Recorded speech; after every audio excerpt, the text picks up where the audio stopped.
need to find your person, your number one, the one you always fall for. And the day I met Charles Hayden Savage, I knew I'd found mine. Now, after watching this episode, the question is, will Charles finally step up and tap in to find the person responsible for taking away the number one person who's always had his back? As this episode introduced us to the West Tower weirdos, and man, do we have a lot to discuss. We've got a murder to solve as I'll break down this 4th season of Only Murders in the Building, episode 2, spoilers ahead. As we open this episode, we're taking a look at Saz making her only on-screen interview for a doc on the behind the scenes of Brazos, as we learn where she learned to become a stunt performer at a young age by her father, who many consider to be the greatest stunt performer of all time in Slim Pataki. As we get one of the best lines to next scene transitions of this show, as Saz says, "But the trick is, you get up, you dust yourself off, and make sure you don't become dust." As we cut to Charles, who's still in shock after their discovery, as he still has his best friend's remains on his hands. As Mabel and Oliver do their best to be there for Charles, as he comes up with a way to preserve her cremated remains in a mason jar. Now in the bathroom, he does his best to keep her in the jar without spilling her on the floor, as his subconscious mind speaks to him in the form of the return of him actually seeing Saz, as he tells him, "Me being dead is the least of your problemos."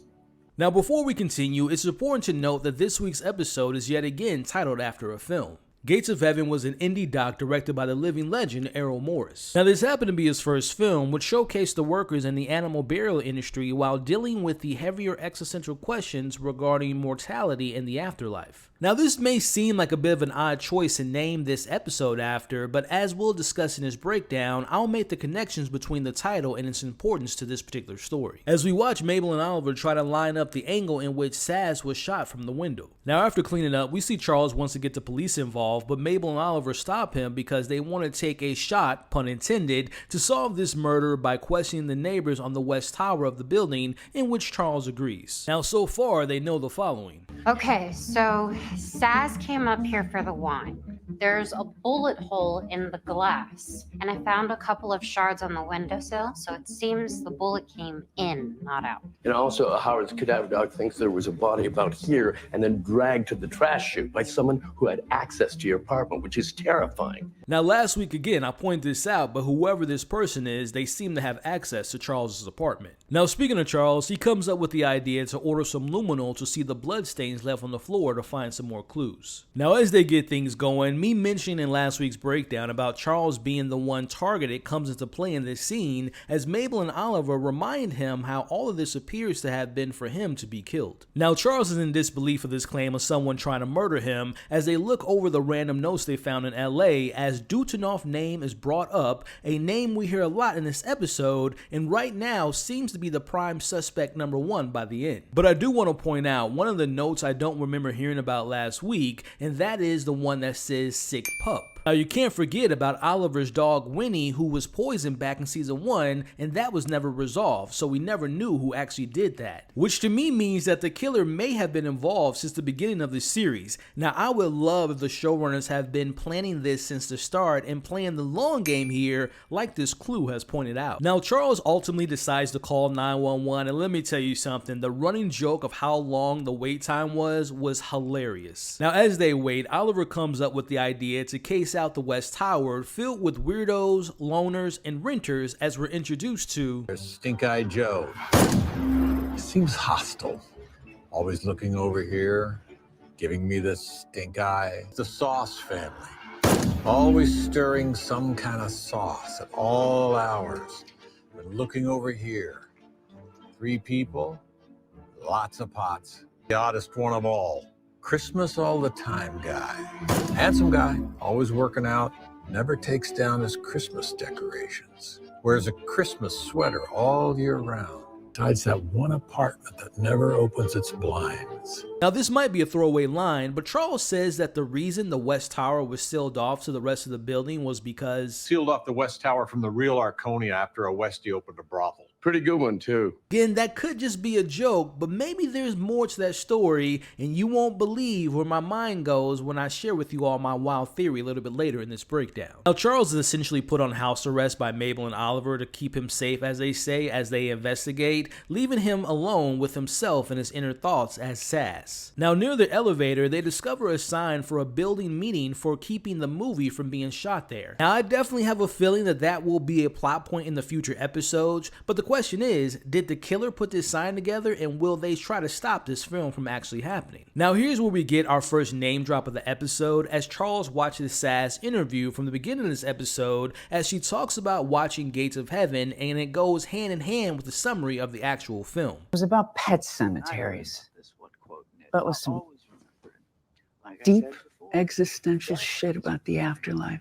This being the thematic story of this episode, with Charles essentially thinking he's interacting with the afterlife with Saz. Also, she was filming a documentary of herself, which ties into the film as well. Now, I might be looking into this a little bit too much, but I believe subconsciously bringing her remains into his home may be another reason why he's seeing her, and it being the show's way of him not letting her go and actually believing that she's gone. And on that note, I have to point this out, but was it me, or was this not one of the most emotional episodes of the show? Especially this line from her really hitting me in the feels. You know, even if you were the target, you don't have to feel bad. That's the gig. I take hits for my guy. Last week I talked about how I felt their relationship between them may have been a love-hate relationship, but what I loved about this episode, and I thought it did a good job of really showcasing the love they have for one another, and how Saz really did have his back even when Charles didn't even know it. As Charles puts together the murder board, he hears banging in the closet, and to his surprise and mine as well, it's Jan, who's escaped from prison by using a mix of parkour and psychosexual manipulation. Now let's stick with this plot for a little bit before checking in with Mabel and Oliver, as we learn that Jan learned about the secret passageways from the podcast season 2 to sneak in. Now she isn't here to kill Charles, but she's here because she hasn't heard from Saz in a week, and the last time they spoke she was worried about Charles, and Jan is now concerned as she actually learns the news of what actually happened to her. As Jan and Charles talk about their love for Saz, and Jan shares how much she loved Charles, as we learn the meaning of the message that was left by Saz later on. Would come to the most dangerous part of the scene, and the director would yell, freeze, and I would freeze. And then Saz would say, Tap in. tap in. Now, I'm not gonna lie, and let me know if you all felt the same way while watching this episode, but initially, did you all think that Jan was just another fragment of Charles's imagination? Now, meanwhile, Mabel and Oliver introduce themselves to apartment E residents Vince Fish, aka Stink Eye Joe, according to Charles, who has a bad case of pink eye. Now, he already knows them because of their podcast, as he is pleased to see them as we watch them lie their way into his apartment, claiming it's for scouting purposes for the film. Now, was it me, or did his reasonings to why he wears an eye patch seem just too ridiculous to be true? Now, obviously, the show wants us to think that he's a shooter because some skilled shooters do sometimes cover one of their eyes while they're shooting, but clearly he isn't doing that right now, so maybe his eye patch story does have some truth to it and explains why he's wearing it in this scene. Now, taking a quick look of his apartment and checking out his belongings, you'll notice that he has a film poster, as he did mention that he is a big fan of movies. Now, my question is, was he once an inspiring actor, but he failed and he blames Charles? Now, you also notice that he has a collection of radios, which may connect to the ham radio that we find later in this episode. Now, Vince definitely says some questionable things while they were at his place, but at the window, they discover that his windows are painted shut, making it impossible for him to have made the shot from his apartment. Now, as Vince describes his viewpoint from his apartment, one of the things that I loved about this episode was the change in perspective. We saw how Charles viewed those on the West Tower in a very suspicious and different way, but we now get to see how they view the East Tower, and to me, it almost gets this impression that those who live in the West Tower are looked down upon, which could play into the killer's motivations for attempting to kill who they thought was Charles. Yeah, must be hard for you Easties to imagine.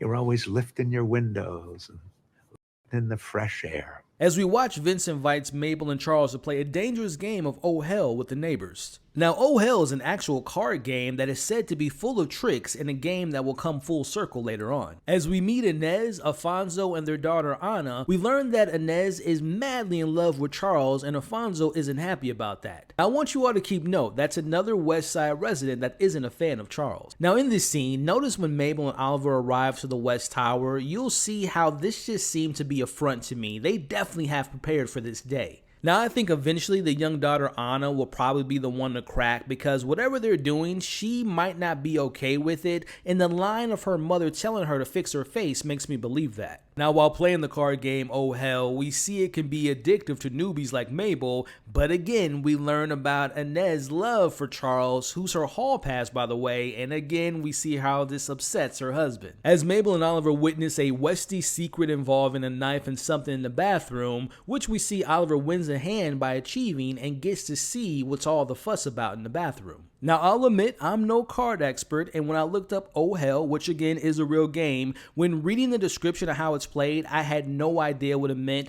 besides the trickery of it all. But let me know in the comments if you've ever played the game and if they're playing it the right way, and let me know what you think the deeper meaning is to what it plays into with this story. Now in the bathroom, Oliver finds that they've been taking bites from a ham that's very special from Portugal. Now it's important to note that this is the second out of the country location that's been brought up in this season so far. First it was the joints from Bulgaria, now it's this ham. There has to be something important from these locations. But also, this is yet another key element from the title of this episode in relation to Gates of Heaven, which again was a story about a pet cemetery and the death of animals, and here we have a ham and later we have a pig who may be connected to their special hunger of meat, and they may be killing animals for some illegal black market animal meat selling business. I know, it's crazy, but back at the table, Mabel asks about the mysterious person living in the apartment with the lockbox, and things get very weird as Anna says, Lives there. Oh, that's the Dudenoff place.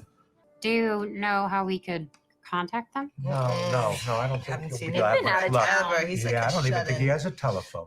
So yeah, Dudenoff is definitely someone we should be keeping at least one eye on like Vince, because he seems to be someone very important. Now back with Jan and Charles, Jan tells Charles about Saz being worried about him. Jan suspects that the killer definitely mistakenly killed her and tried to get rid of the body, and now after failing, they'll now have a new, more messed up desire to kill Charles. As Jan and Charles' reunion is interrupted by Mabel and Oliver as we watch Jan leaves, which by the way, if we believe her story, which I do believe her story, the show wouldn't make her the murderer twice, so I think it's safe to assume that Jan had nothing to do with the murder. As we see Mabel and Oliver tell Charles what they discovered about the weird Westies. As Charles tries to reveal that Jan was just there, but again she's left at this point, making Charles look like he's losing his mind. As Mabel and Oliver put two and two together and they realize that the numbers on the murder board can get them in Dudenoff's place, leaving Charles again alone by himself to wait for the luminol to come. You see that the code works, and inside the place it kind of looks run down as they find an old school ham radio, which goes back to me tying this to Vince's radio collection in his apartment. Now, interesting thing about ham radios is that people use them to talk across the town,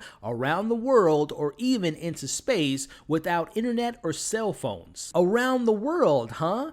Could he be using this to communicate with people in Bulgaria or Portugal? As Mabel and Oliver find the footprints and the sealed window was open, assuming this was a sniper's nest. Now, a question I have for you all, do you all believe that this was indeed where the shot was taken? As Oliver finds some tinsel, which, fun fact, tinsel was actually banned back in the day because it was said to be a risk to children, and also because it caused infection. Maybe the same kind Vince had in his eye, but also, remember Christmas All the Time guy who will be played by Kumail Nanjiani? Tinsel is also a kind of decorative material. One might say something that someone who loves Christmas would use. Meanwhile, Mabel finds more ham in the bathroom as someone is banging on the door and trying to get in with the code but can't, but as they look at the door to see who this mysterious person is, they're gone. As we watch, the notorious PIG escapes as well. Now back with Charles, he's afraid to get the package which has arrived downstairs, but he gets the courage to do so by dressing in disguise,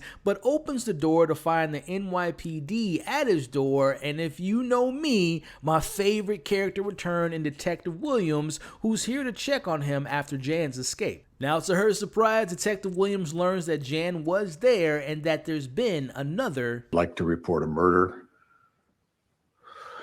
Now, while the officers are in the basement, the trio is prepared to use the luminol, but Charles needs a moment after saying Saz has been murdered out loud for the first time to the police. As Charles has a heart-to-heart within his mind, Saz, as they reminisce old times, as he remembers how she was instrumental in his life and really hit home how important she was to him, as he says, "You took care of me in every way a person could take care of someone. My oldest, best friend.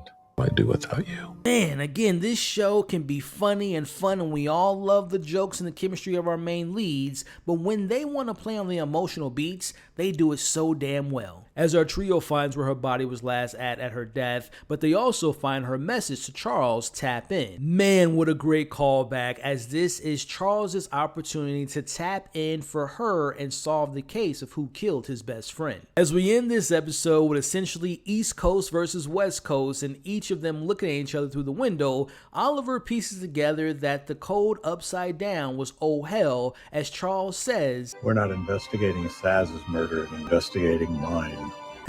Man, what a great episode. Now, I've seen this episode 3 times, and I'm confident in saying that I believe this is one of the best episodes of this entire series. Now, before I share my review and my suspect list, you'll notice that the Westies are looking through the window of that mysterious apartment, which again makes me think that the Westies are keeping animals, they're chopping them up, they're eating them, they're selling them in this black market maybe, and Dudnoff has something to do with it. It's time for me to get into my murder board and my suspect list, and starting off with the West Side beef and the East Side, we have Alfonso and Vince, who again dislike Charles, and we know that his wife is in love with her, and we have a dangerous game of oh hell. Focusing on the Westies, and I have to say this because this is our 4th season and we played this game before, that I think they're a red herring, but I'll discuss that a little bit later. And again, it is important to acknowledge this is only episode 2 and we just met these new characters,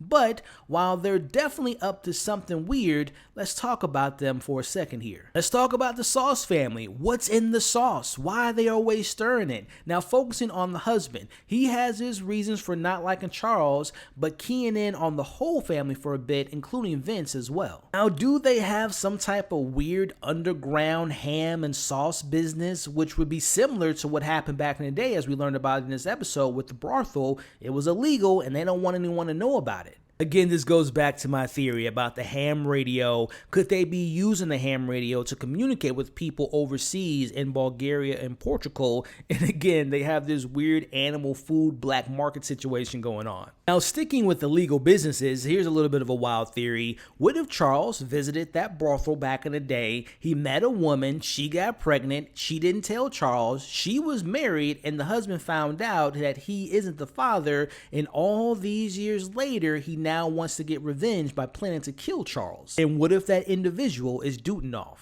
Now, before going into depth about our mystery person, I do want to shine a light on Saz and learn about her family. I think it's safe to assume that Saz's parents are dead, but does she have any jealous siblings out there that might want to kill Charles and was jealous of their brother and sister relationship and wanted to kill him? Now, going back to the idea of the Westies' dislike of the East makes me think that there's some unknown history between Dudnoff and Charles. Now, after Googling this name, I came across a site who wrote about the weird names of only murders in the building, and in this article it's pretty clear that this person probably had early access to the season and reviewed it, but I want to point out something here to you all. If you notice here, they mentioned Dudnoff as a professor. Now, that could have just been a simple mistake, but again, I think this person reviewed the season and might have let out that this character is a professor. So the question is, what type of professor are they and how will they be involved in this story? Was this an old friend or enemy of Charles who Saz discovered and was just going to tell Charles the sensitive information, but it was too little too late? Which, on that note, what exactly led Saz to discovering that there was maybe another killer in the building? So overall, wrapping up my thoughts on this episode